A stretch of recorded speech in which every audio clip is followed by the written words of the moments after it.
livro da Bíblia, conhecido como o livro da lei, escrito também por Moisés.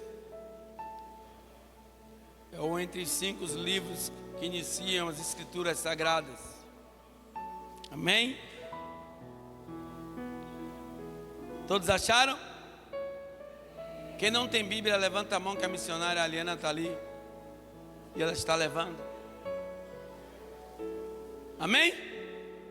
Vamos começar a leitura?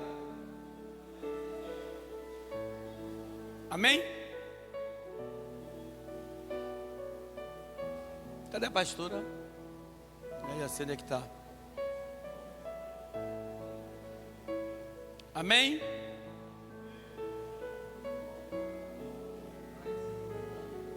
Como as crianças estão lá em cima, e como nós estamos com quantidade expressiva de pessoas, podem sentar todos os obreiros e obreiras, os diáconos e diaconisa, podem se sentar. Vocês que estão aí podem se sentar cá em cima, vocês dois. Amém? Mas sentem aqui na frente em nome de Jesus. Sentem aqui na frente em nome de Jesus, todos os obreiros. E aqui na cadeira da frente, ó. Amém?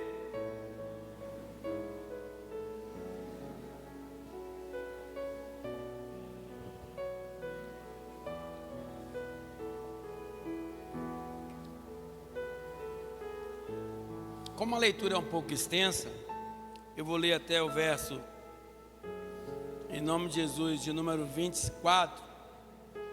Peço a atenção de todos, em nome de Jesus. Amém? No início do nosso propósito, nós vimos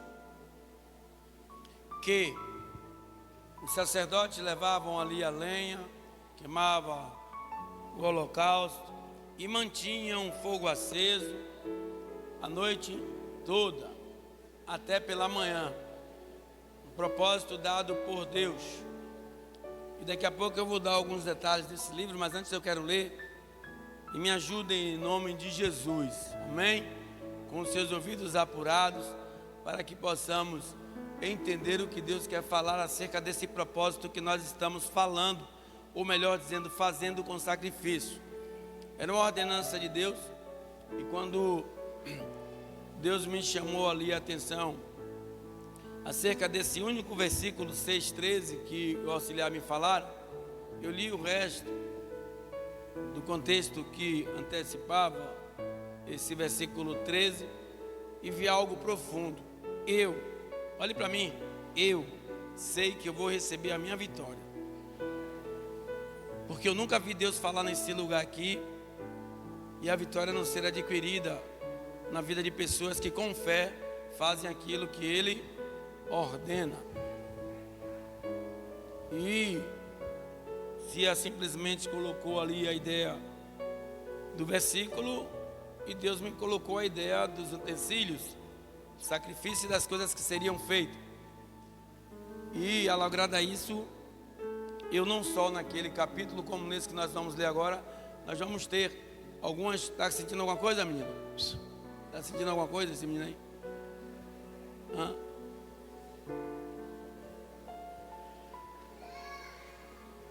Amém? Como nesse nós vamos ver e entender um pouquinho do que Deus quer falar aos nossos corações. E aconteceu, preste atenção em nome de Jesus, porque é temática aí. O começo dessa leitura tem muito a ver com o término da outra, por isso que eu peço a atenção de todos vocês. Amém? E aconteceu ao dia 8º que Moisés chamou a Arão e a seus filhos, e aos anciãos, de Israel, e disse a Arão: toma um bezerro para expiação do pecado, e um carneiro para holocausto, sem mancha, e traze-os perante o Senhor. Depois falará aos filhos de Israel, dizendo: tomai um bode para expiação do pecado, e um bezerro, e um cordeiro de 1 ano, sem mancha para o holocausto.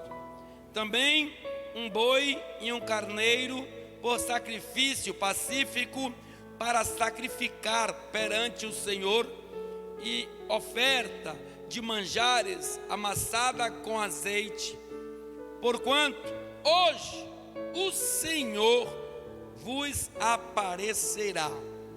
Então trouxeram o que ordenara Moisés diante da tenda da congregação, e chegou-se toda a congregação e se pôs perante o Senhor e disse: Moisés, esta coisa que o Senhor ordenou fareis, e a glória do Senhor vos aparecerá.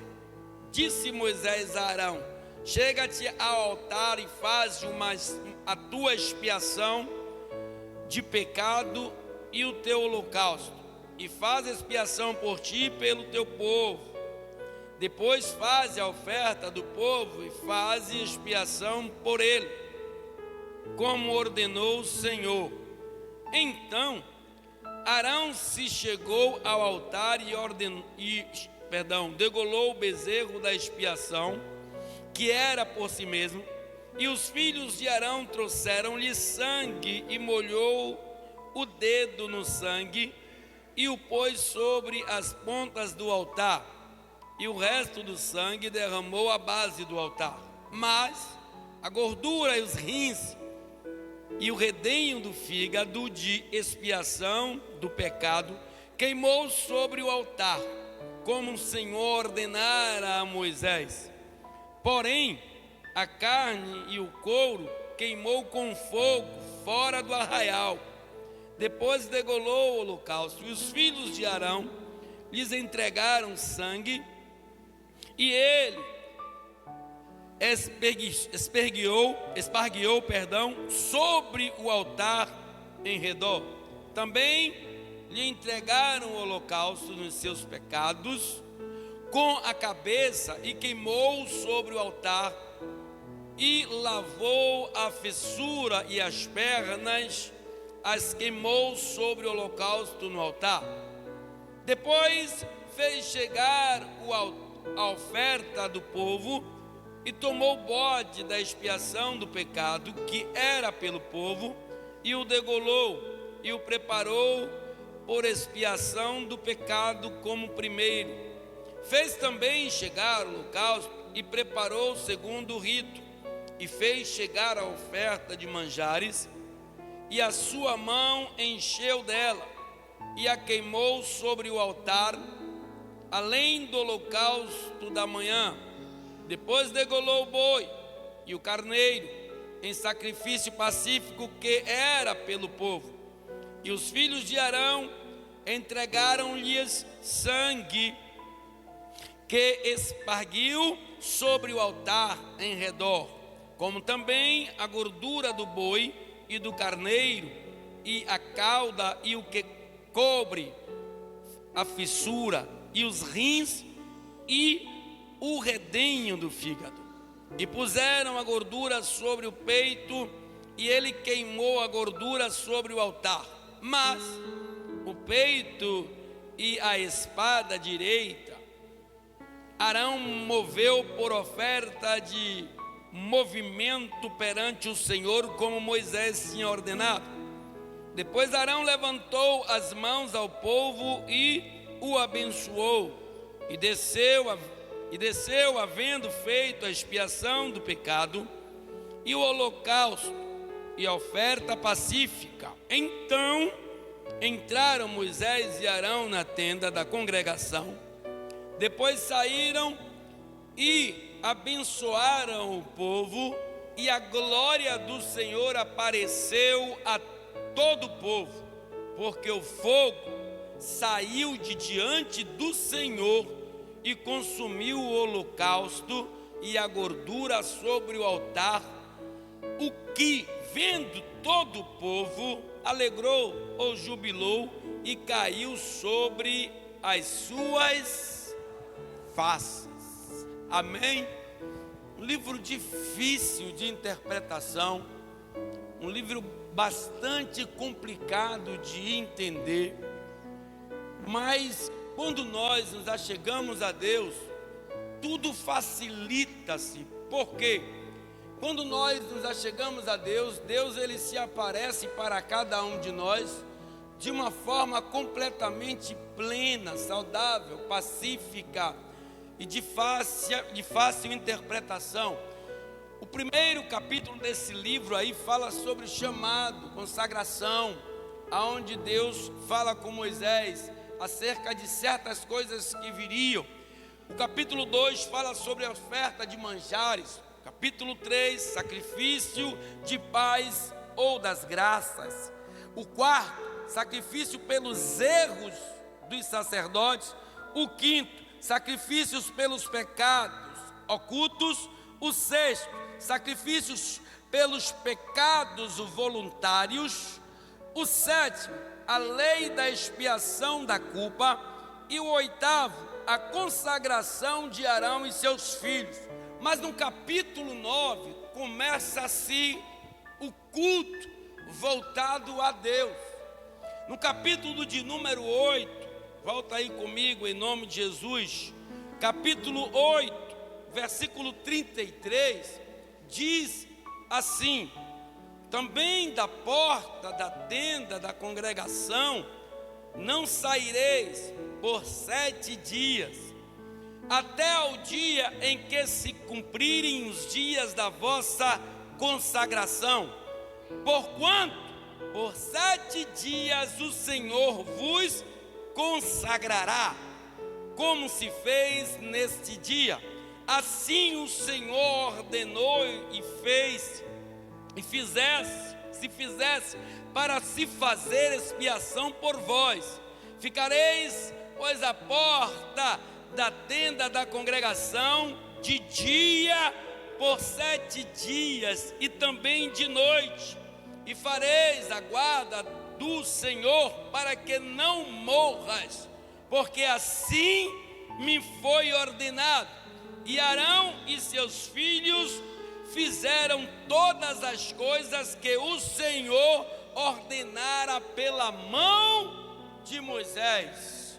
Ou seja, quando nós obedecemos a Deus, certamente teremos vidas. Quando nós desobedecemos a Deus, certamente teremos a morte. A Bíblia vai falar que Deus ordenou que eles ficassem ali durante 7 dias e 7 noites. Mas no capítulo 9, já dá continuação daquilo que ele fez ou que eles fizeram. Ou seja, quando eles ficaram durante aqueles 7 dias, a Bíblia ela tem um curso interessante de dizer que Deus ele fez o mundo em 6 dias e no 7º dia ele apressou a sua obra.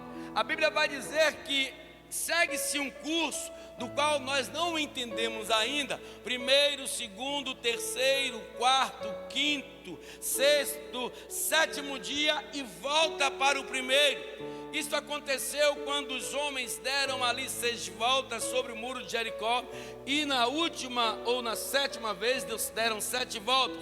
Isso também ocorre quando Jacó, em cada 7 semanas da sua vida, trabalhou 7 anos por Lia. Em cada 7 semanas da sua vida, trabalhou 7 anos por Raquel.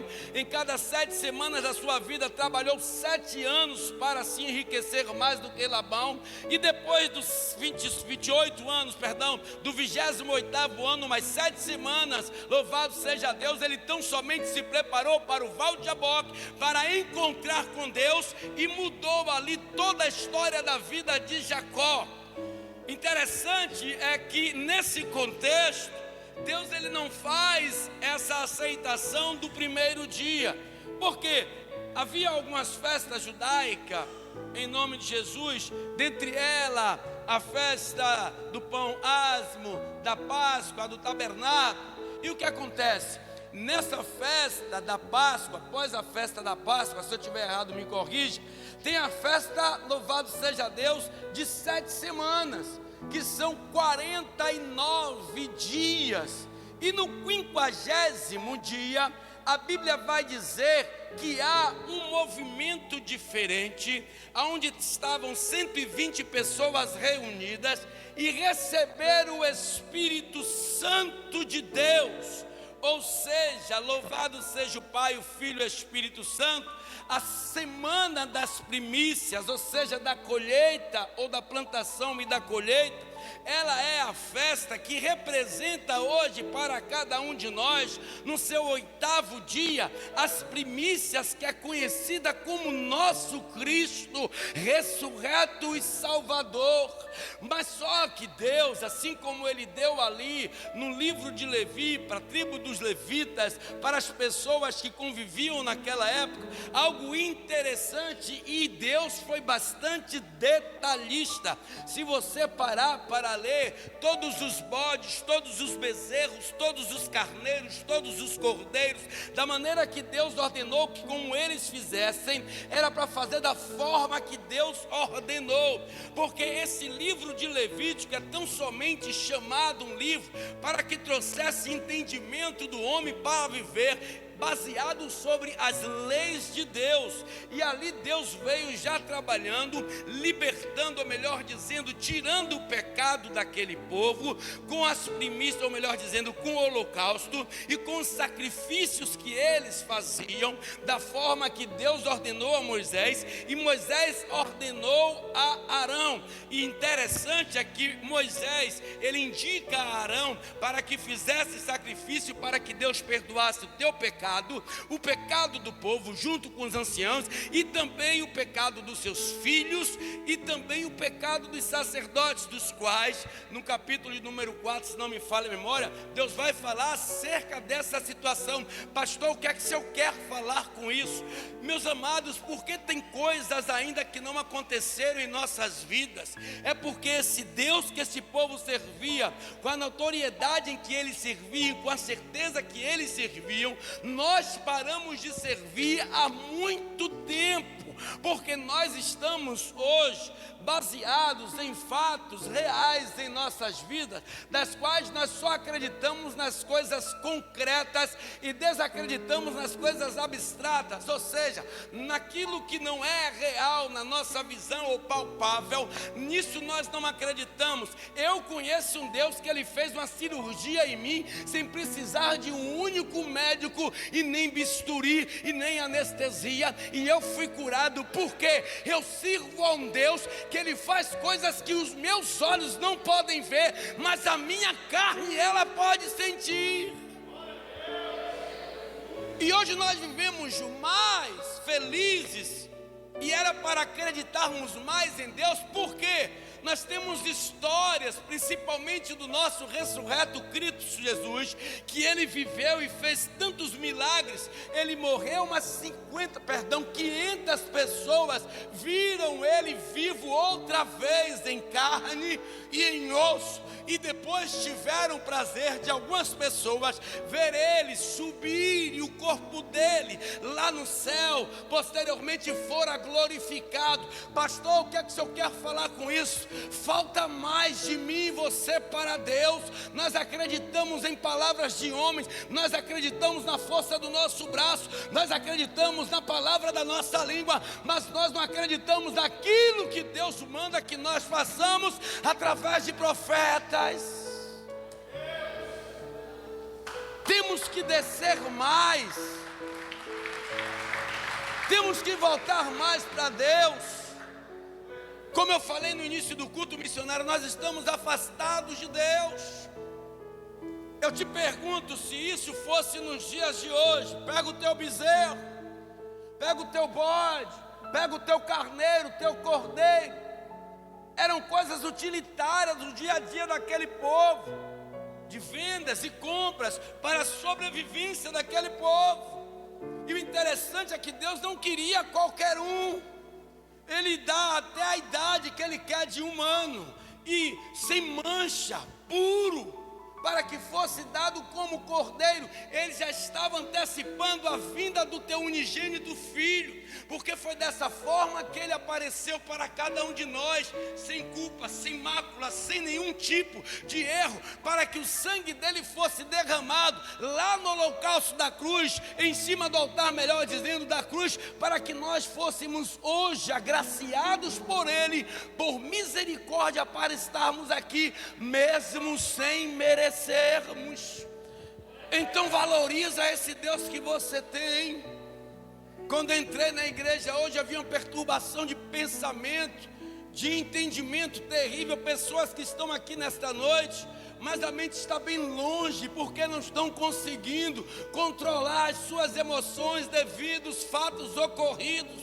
Deus está dizendo: acalma o teu coração e espera tão somente no Senhor. Sabe por que muitos dessas pessoas têm saído da igreja? Porque deixaram de acreditar que Ele pode fazer o milagre.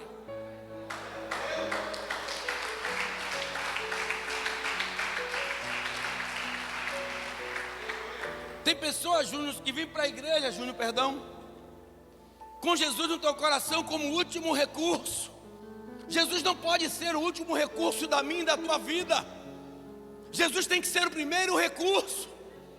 Porque quando Jesus é o último recurso das nossas vidas, é quando nós dizemos assim: eu fiz, tentei fazer dessa forma, não deu certo, tentei fazer daquela forma, não deu certo, tentei fazer Jesus sempre para trás, daquela outra forma não deu certo, agora eu vou lá buscar Jesus. Ei, não, Ele tem que ser a primícia, Ele tem que ser o primeiro, a quem eu e você devemos recorrer, porque é Ele que pode resolver e ninguém mais.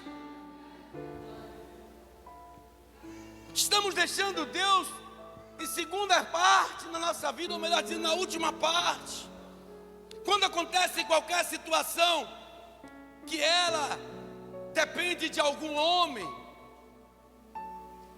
Quantas pessoas vão em boca de fumo procurar o gerente da boca, até crente, para dar queixa ou para pedir algum tipo de favor, porque acredita no poder físico daquele homem, mas não tem coragem de dobrar os seus joelhos diante de Deus e dizer que Deus está sobre todas as coisas, que não há gerente, não há presidente, não há deputado, não há arma que possa derrotar o ungido de Deus. Quantos de nós aqui, em nome de Jesus, quando o problema bate em nossa porta ou chega à nossa vida, vamos na casa de vizinho, de A, de B, de C, e choramos e contamos toda a história da nossa vida, e ali pensando que vai acontecer algo, e deixando Jesus em segundo plano, e quando vê que aquela pessoa não pode fazer nada, quando vê que aquela outra pessoa não resolveu nada, aí vamos para Jesus. Não é assim. A primeira porta que você tem que bater é a porta do coração de Cristo. Eu quero te dizer que em Jericó, Josué amaldiçoou aquela cidade e disse que qualquer homem que ousasse a reerguer aquela cidade, os primogênitos, eles seriam castigados. E aconteceu com Timeu, Bar quer dizer filho, e Timeu, o nome daquele homem, ele ficava mendigando na porta daquela cidade anos a fio. Ele não pediu ajuda, louvado seja Deus, de curar ninguém,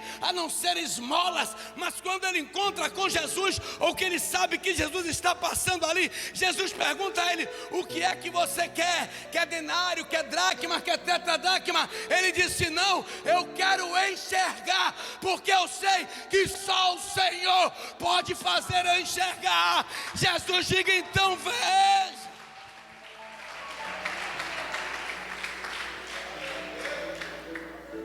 Está faltando um pouco de nós para Deus. Deus, Ele nunca falta dele para nós, nunca. Entende isso? Nunca. E Jesus só entrou em Jericó porque Jesus não era um sacerdote, Ele era um sumo sacerdote, porque um sacerdote não poderia desfazer de um outro sacerdote. E antes de Jesus pós a maldição que foi lançada através da boca de Josué em Jericó, nenhum sacerdote tinha pisado naquela cidade, mas Jesus passou por ali. porque Jesus sabe onde Ele vai, para onde Ele vai, por quem Ele vai. E nesta noite Ele está aqui por alguém. E se esse alguém é você, você pode levantar a mão e dizer a Ele: eu estou aqui, Jesus. Então o que acontecia naquela época? É que Deus dava detalhe das coisas que Ele queria que como homem fizesse e vivesse para com Ele. Hoje as coisas mudaram. Hoje nós mudamos o conceito de adorá-lo, de buscá-lo, de todo o nosso coração, de todo o nosso entendimento. Então depois do 7º dia, vem o 8º dia, onde Ele dá novas ordens, ou seja, agora você vai cultuar assim, Arão. Dá ordem a ele, Moisés, que será assim. É dessa forma, desse jeito, é desta maneira que eu quero que vocês vivam para mim. O holocausto não pode ser feito de qualquer jeito. A gente não pode vir para a igreja de qualquer jeito. Toda vez vindo para a igreja choroso, toda vez indo para a igreja reclamando, toda vez indo para a igreja quase que empurrado pela misericórdia de Deus. E eu já ensinei aqui, Deus mandou você vir com alegria, com júbilo, ainda que esteja tudo ruim, vem marchando. Porque Satanás, ele tem que ser derrotado, para que quando você saia por aquela porta, o milagre de Deus te acompanhe. Então Jesus tem que estar em primeiro lugar. Tem pessoas que às vezes vai entregar currículo em algum lugar, aí vai o gerente da empresa, o secretário, o vice-presidente, se humilha diante daquele homem. Pega o teu currículozinho, bota no teu joelho e fala ao dono do trono, da terra, do céu que está debaixo da terra, porque ele pode mover o coração endurecido de qualquer homem. Então entende, por favor, o Deus que você serve é um Deus de ontem, de coisas que eu e você não passamos e não entendemos, a não ser se nós lermos.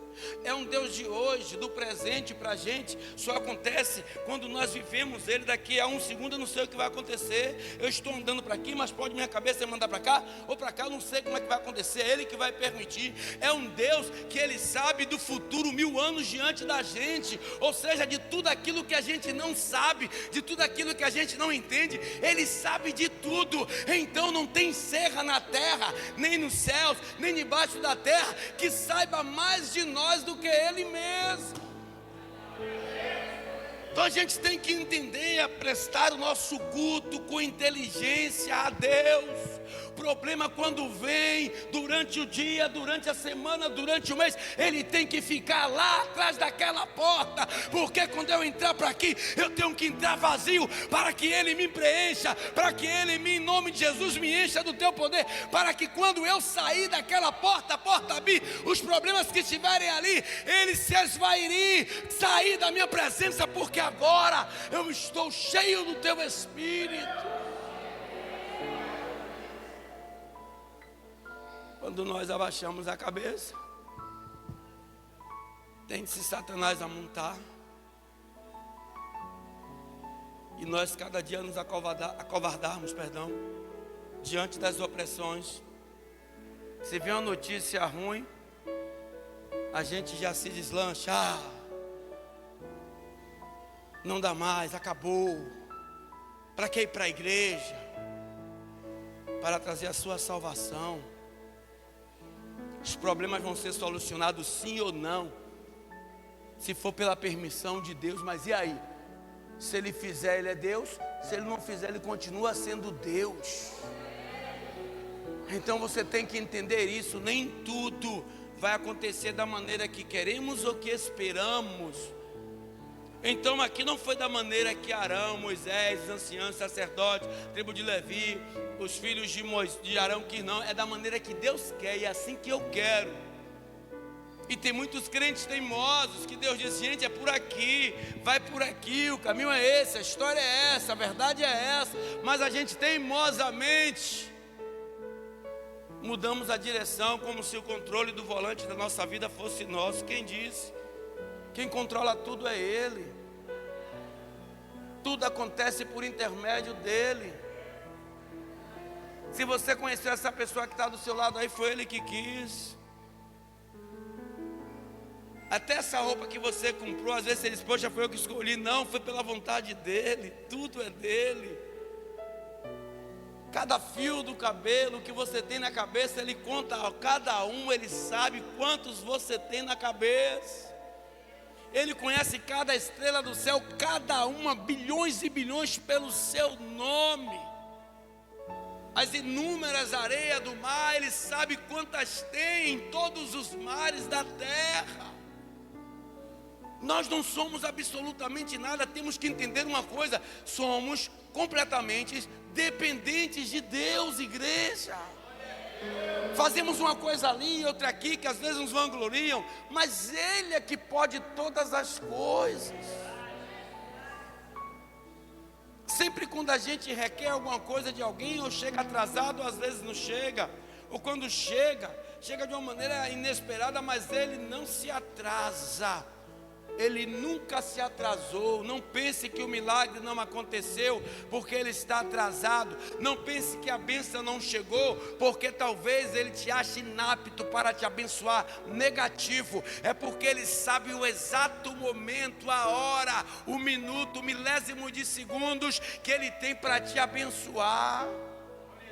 E tem pessoas que não podem receber bênção, porque se receber bênção, sai da presença. Aí tem que ficar o tempo todo rastando lata. Porque Deus, Ele não se agrada com a nossa carne, como eu sempre digo. Ele se preocupa com a nossa alma. Então, quando Deus dá ordem a um sacerdote, cumpre em nome de Jesus. Eu vejo às vezes as pessoas levarem as coisas, sabe, e eu vejo que a vida está decaindo cada dia mais, mas não estão nem aí. Entra por aqui, sai por aqui e leva a vida do jeito que a vida é. E não vê que as coisas estão acontecendo com os sinais que a Bíblia nos relata. E ainda assim, são desobedientes. Deus deu ordem a Arão, aos sacerdotes, aos filhos, aos anciãos.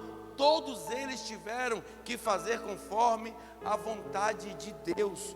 Hoje nós temos Cristo, que é o nosso Redentor, que é o nosso provedor, o nosso intermediador entre nós e Deus. Ele quem nos fez povo seu e não nós. Então valoriza em cada momento, milésimo de segundo que você tem de vida, de fôlego de vida, porque tem morrido é gente nesta geração, tem morrido é pessoas e nós ainda estamos aqui.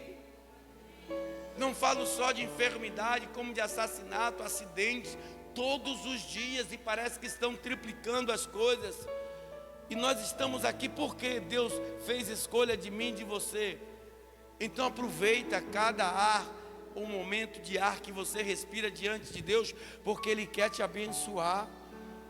Então ele disse assim, também, versículo 8, 33, da porta da tenda da congregação não saireis por 7 dias até o dia em que se cumprirem os dias da vossa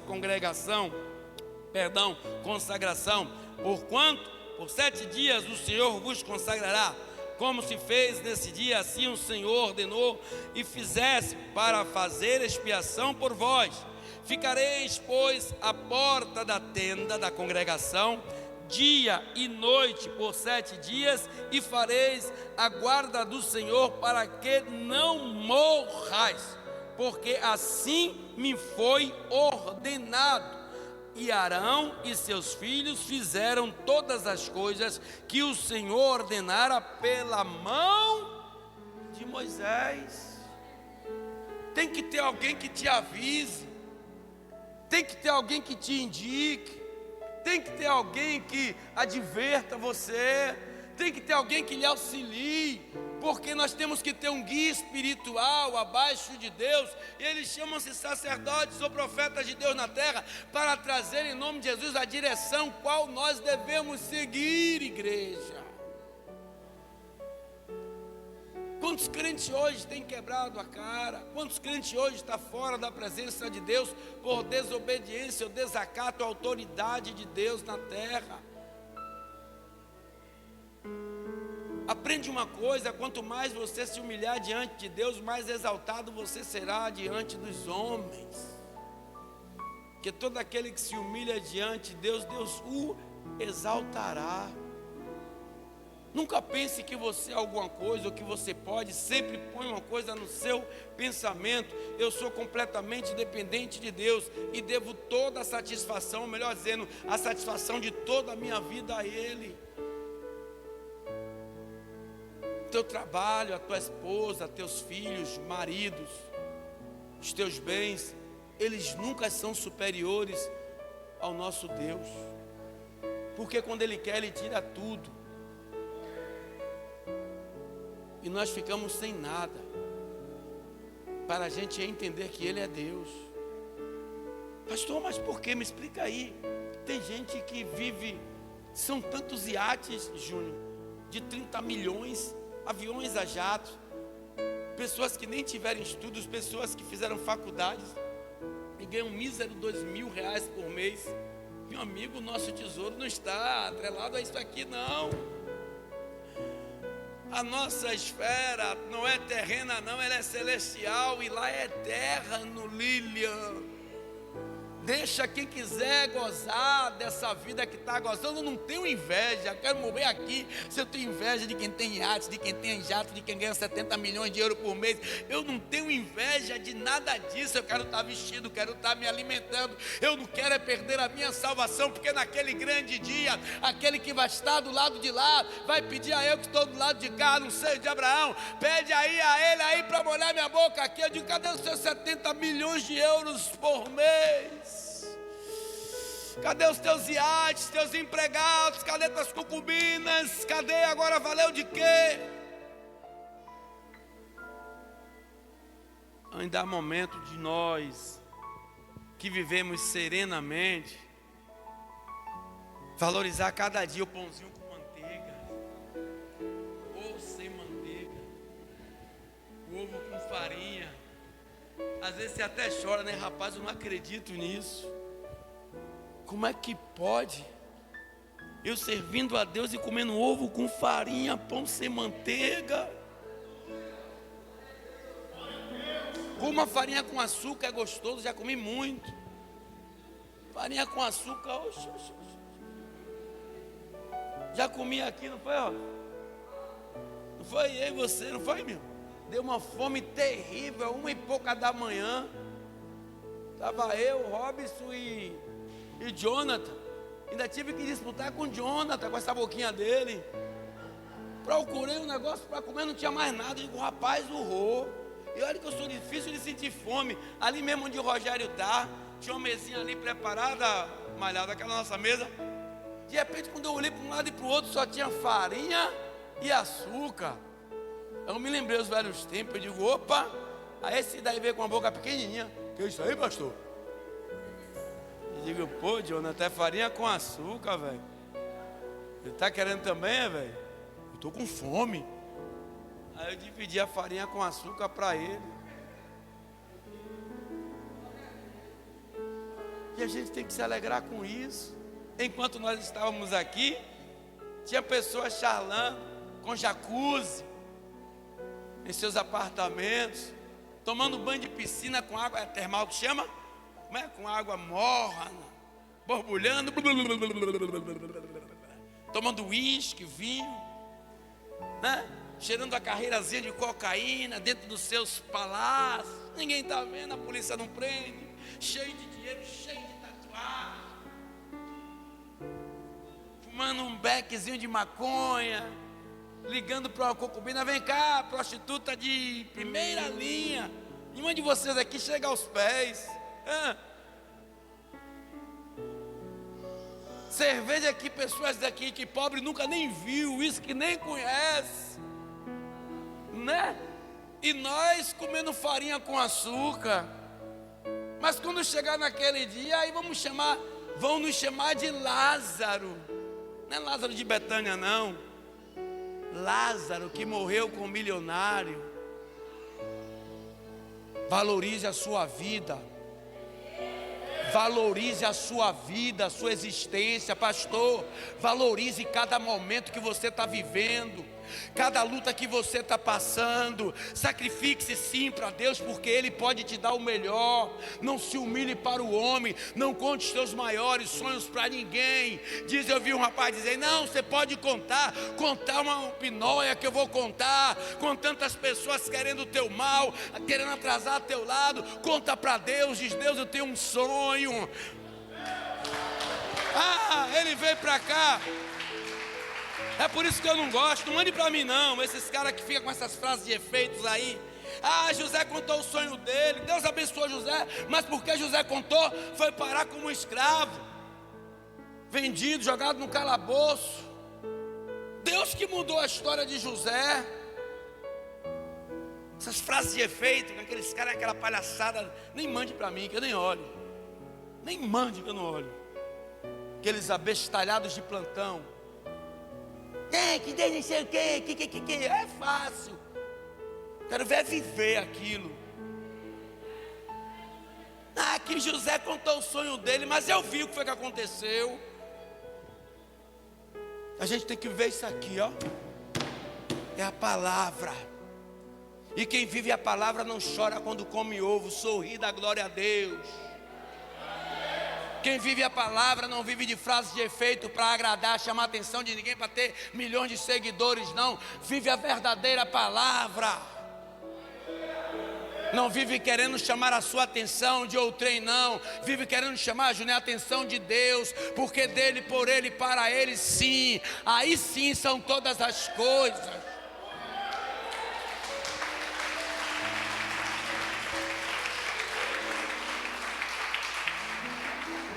Vou lhe ser sincero mesmo. Nada disso que vocês me mandam eu vejo. Nada. Eu abro para vocês pensar que eu vejo, eu deixo lá e puf. Frases e efeitos, eu não gosto, odeio. Odeio, detesto. Me perdoe que tem algumas que falam até alguma coisa da parte de Deus, mas a maioria são as baboseiras terríveis. Fácil você pegar uns salmos aqui e desse salmo você fazer uma palavra aí. Eu quero ver viver. Quero ver estar. Quando alguém precisar de você, você está ali, ó. Eis aqui para servir. Quero ver você, né, Marcelo, André? Cadê Poli que não veio hoje? E ali ver aqueles pessoas que estavam ali, ó, naquelas vielas da rua ali, dormindo com rato, leptospirose aí, assolando, com criança do tamanho desse menino que está em seu colo, e milhares de mulheres. Aí sabe o que é que soa na boca de algumas pessoas e ecoa no ouvido de outras? É para ir uma vida miserável dessa, ainda assim engravida. Se tudo é permissão de Deus, quem somos eu e você para julgar? Uma criança pedindo boneca, não queria nem brinquedo, queria só um bonequinho de urso. Então valorize a vida que você tem em nome de Jesus. Sabe qual é o maior sacrifício e holocausto que você deve apresentar a Deus? É você mesmo. Quando tu estiver dando errado, você diz: Deus, eis-me aqui, estou aqui. Fazer como Isaías, no capítulo 6, Isaías entende. Depois da morte do rei daqui, ele diz assim, ó, perdão, do rei Uzias, ele diz assim, ó: e agora, o que é que eu vou fazer? Quando ele entra no templo para orar, chorando, choroso, Deus abre os céus e mostra a ele que é um verdadeiro rei, chamado Rei da Glória. Aí depois de ele ter uma experiência com Deus, Deus olha lá de cima e fala: e agora, quem enviarei? Quem há de ir por nós? Ele disse: envia-me a mim, eis-me aqui. Então você é valioso, você é valiosa para Deus. Olha para o irmão que está do outro lado. Diga: mesmo comendo farinha com açúcar, você é valiosa. Diga: você é uma joia de esmeralda. Mesmo comendo pão sem manteiga, mesmo comendo feijão sem carne, mesmo comendo pirão de água com carne de sertão, você é valiosa para Deus. Não inveja quem tem muito, porque muitas vezes quem tem muito não tem nem a metade do que você tem, que é a presença de Deus. Então quando Deus dá ordem ali ao povo dele, da cerca, da maneira que deve viver, porque Deus quer sempre o melhor para nós. Deus, ele quer sempre o melhor para cada um de nós. Ele disse: Moisés, ensina um povo. É dessa forma, Moisés. É dessa forma, Moisés. É dessa forma, Moisés. Moisés é o representante da lei, assim como Elias é o representante dos profetas na terra. É assim, Moisés, é assim, fala a eles. E Deus está mandando falar, crente, nesta noite aqui, ó. Agradeça a Deus pela vida que você está vivendo. Agradeça a Deus pelo sofrimento que você está passando, porque Ele está mandando dizer a crente que não está entendendo ainda. O choro vai durar esta noite, que Ele está fazendo você passar, mas a alegria vai vir pela manhã. Continua perseverando, continua orando, continua buscando, continua intercedendo, porque Ele vai fazer da tua vida uma outra história.